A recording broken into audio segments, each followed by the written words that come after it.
Ndërsa mbar bota e artit dhe fansat në të gjithë trevat shqiptare janë tronditur nga lajmi i ndarjes nga jeta të këngëtarit të njohur Shpat Kasapi, ka ardhur edhe një reagim i papritur nga gazetarja dhe panelistja e njohur Paulina Nushi.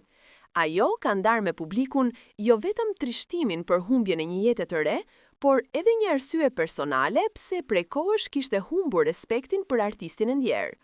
Në një postim të publikuar në Facebook, Paulina Nushi riktheu në vëmendje një intervistë të vjetër të Shpat Kasapit, ku ai fliste për një episod të dhunës ndaj ish partneres së tij. Sipas saj, pikërisht kjo deklarat e kishte bërë ta shihte ndryshe këngëtarin, duke i humbur të gjithë admirimin që dikur mund të kishte për të. Ajo kujtoi se në atë intervistë, këngëtari kishte folur me një qasje që sipas saj ishte ngulitur thellë në disa mentalitete të vjetra shqiptare. Nushi reagoi hapur, duke e kritikuar këtë mendim, duke theksuar. Madje në një intervistë kur pyetet a e ka rrahur, thot e ka sos. Pra, mendësia e tij ka qenë mendësi e burrave shqiptar që e promovojnë raste të caktuara dhe madje e arsyetojnë dhunën ndaj grave pa shfaqur asnjë pendes në paraqitjet e tij publike. Ajo theksoi se kjo ishte arsiaja kryesore që aso kohe e distancoi emocionalisht dhe profesionalisht nga artisti.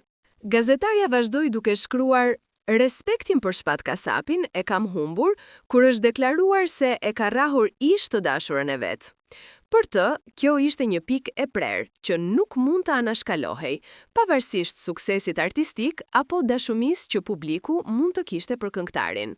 Megjithatë, pavarësisht kritikave të forta për të shkuarën e tij, Nushi e mbylli reagimin e saj me një ton njerëzor dhe të matur. Ajo e pranoi se lajmi për vdekjen e tij ishte dramatik dhe tronditës, sidomos për faktin se këngëtari u ndan nga jeta në një moshë të re, duke lënë pas familjen, miqt dhe një fëmijë të vogël. Gjithsesi, lajmi për vdekjen e tij më tronditi, sepse është shuar një jetë e re, një baba dhe djali i dikujt.